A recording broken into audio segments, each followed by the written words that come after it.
Depuis 2007, le prix Égalité Thérèse Casgrain récompense des projets, des personnes et puis des organismes dont l'engagement participe à faire progresser l'égalité entre les femmes et les hommes au Québec.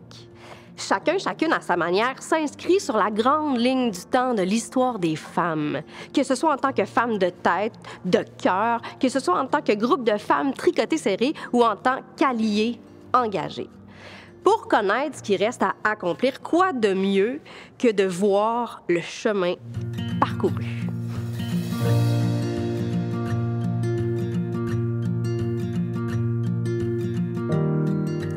L'engagement des Marie Lacoste-Gérin-Lajoie, Idola Saint-Jean et Thérèse Casgrain permet aux Québécoises de participer à la vie démocratique du Québec. Ce droit de vote est assorti du droit d'éligibilité, c'est-à-dire celui de se porter candidate aux élections. En 1961, Claire Kirkland Casgrain est la première femme élue à l'Assemblée nationale et devient ministre l'année suivante. Du point de vue législatif, quelle est, à votre avis, pensez-vous, la situation qui devrait être le plus redressée par rapport aux femmes ici? Un petit mot, là. Le statut juridique de la femme mariée, bien évidemment. Parce qu'après tout, nous, les femmes mariées, surtout les femmes mariées en communauté de biens, nous sommes des citoyennes de deuxième classe dans la province de Québec. Oui. Nous n'avons pas le droit de faire une foule de choses sans l'autorisation du mari. Responsable du projet de loi sur la capacité juridique de la femme mariée, elle assure de nouveaux droits aux Québécoises. Avoir un compte bancaire, signer un contrat, intenter une action en justice. Mais le plus important, c'est que cette loi fait de la femme mariée l'égale de son époux. Elle a pu envers lui de devoir d'obéissance. S'engager et puis investir les lieux de pouvoir, c'est se donner la possibilité de faire changer les choses. Certainement, la première chose qui m'a frappée, c'est d'amener l'agenda du sport en recherche féministe. C'est comme si le sport, c'était nulle part, alors que ça touche toutes les filles et les femmes. Donc, pour moi, c'est la première chose de dire, bien là, est-ce qu'on peut mettre ça à l'agenda parce qu'il y en a des problèmes? Ça, pour moi, c'est vraiment quelque chose de très important. Et j'ai vu l'impact, puis entre autres, au niveau du gouvernement aussi, d'amener cette problématique-là au niveau des politiques même et du financement. Alors, j'ai un nouveau lab de recherche pour la progression des femmes en sport et ça, pour moi, c'est vraiment un impact très direct du travail que je fais depuis une trentaine d'années pour les filles et les femmes en sport.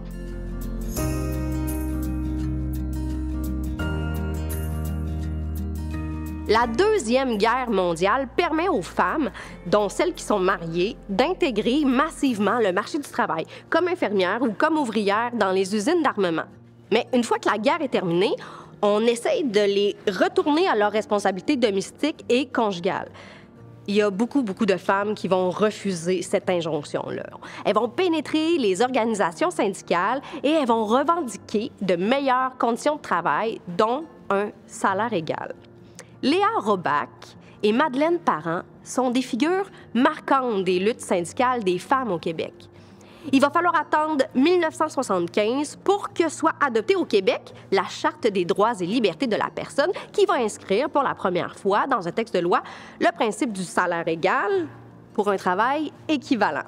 La loi sur l'équité salariale, l'objectif était, de forcer les entreprises à mettre de côté les lois du marché pour la fixation des emplois et se baser sur des outils d'évaluation des emplois qui avaient été pensés pour accorder la même importance à 4 grands facteurs: qualification, responsabilité, conditions de travail et effort.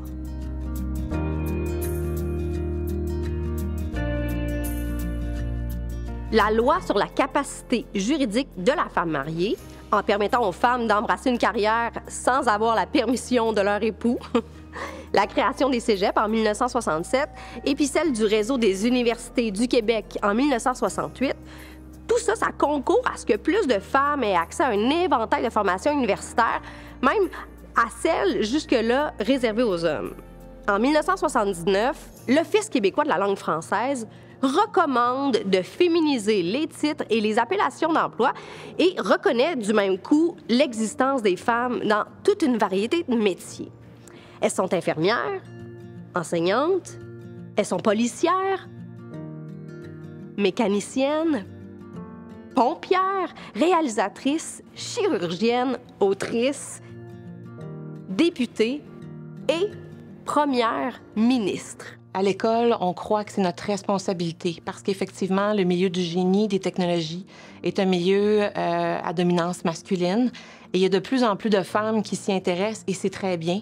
Et donc, ce que nous, on a voulu faire, c'est mettre en place tout un écosystème qui va favoriser leur épanouissement. Dès le secondaire, on fait de la sensibilisation, on leur permet de s'approprier les sciences, la technologie. Donc déjà, avec les programmes qu'on a à l'école, on est en mesure d'accueillir des jeunes filles qui découvrent cet univers-là et découvrent de nouvelles perspectives.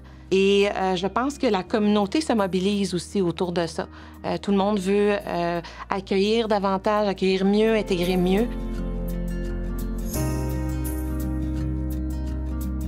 La loi sur le divorce reconnaît la cruauté physique ou mentale comme un motif suffisant pour demander le divorce. Mais il reste beaucoup de choses à faire pour que la violence conjugale soit considérée autrement que comme un problème d'ordre privé.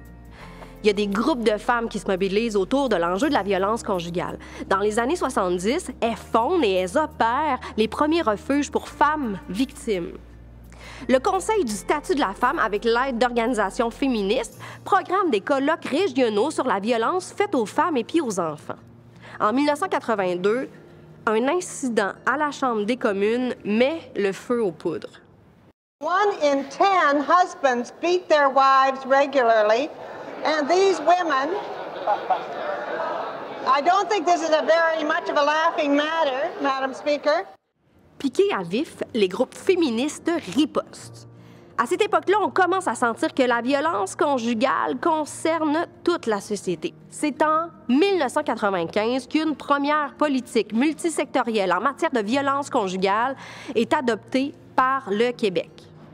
Les plans d'action qui vont suivre réunissent autour de cet enjeu des acteurs et puis des actrices issus de nombreux ministères et de la société civile. Ce qui est intéressant maintenant, c'est qu'il n'y a pas juste des cellules de crise, il y a des dossiers qui sont traités dans un volet plus de concertation, où on s'arrime entre partenaires sans déclencher la grosse cellule de crise. Puis on est rendu là, 136 dossiers là, depuis les 25 dernières années, où on a eu à traiter des dossiers avec un haut risque d'homicide conjugal. On n'est pas capable de dire si on a sauvé des vies. Ma prémisse, c'est oui.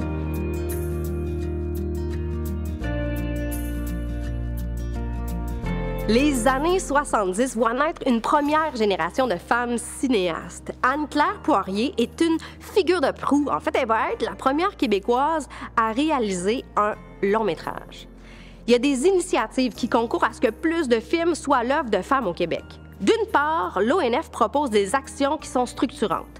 Le programme En tant que femme, puis Studio D, premier studio de production au monde, financé par des fonds publics exclusivement ouverts aux femmes. D'autre part, il y a des réalisatrices qui se regroupent en collectif et puis qui vont fonder leur première maison de production. En 1979, Mourir à tue-tête d'Anne-Claire Poirier va créer une onde de choc. Elle expose crûment un viol à l'écran et puis elle va porter sur lui un regard féministe. Les œuvres cinématographiques réalisées par des femmes permettent en fait de rendre visibles les préoccupations féminines, de présenter les femmes en tant que sujet de parole et, surtout, de communiquer leur vision du monde. C'est important de faire une place plus juste, sur tous nos écrans, en fait, aux préoccupations des femmes, à leur imaginaire, à leur vision du monde. En fait, notre acharnement a porté fruit parce que en 2016, l'ONF et Téléfilm Canada et plus tard la SODEC en 2017 ont instauré des mesures de parité, des incitatifs, à la fois pour les institutions à vraiment avoir plus de parité dans les projets qu'ils finançaient, mais aussi pour les producteurs et les productrices à vraiment choisir des projets réalisés par les femmes. Et donc ça, ce sont ces mesures de parité-là qui ont donné les résultats qu'on voit aujourd'hui, des grands succès des femmes québécoises, des réalisatrices québécoises qui sont reconnues un peu partout sur la planète grâce à leur talent.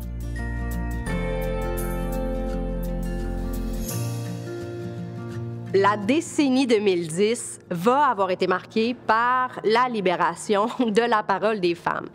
Partout en Amérique, et puis pas seulement au Québec, les scandales sexuels éclatent au grand jour. Il y a des puissants qui tremblent, il y en a d'autres qui tombent, mais pas tout le monde.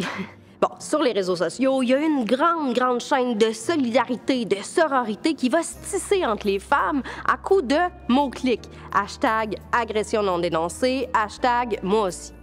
Au Québec, les milieux de l'éducation et les milieux communautaires ont rapidement compris que lutter contre la violence sexuelle, bien, ça passait par la déconstruction des stéréotypes sexuels et sexistes et puis par, bien, une très franche discussion autour du consentement. Moi, très vite sur le terrain, j'ai constaté l'impact des perceptions stéréotypées des enfants, des ados, et c'est devenu très vite évident qu'il fallait travailler les stéréotypes sexuels et puis les rapports égalitaires et les faire réfléchir justement sur ces influences extérieures via les médias, les pairs notamment.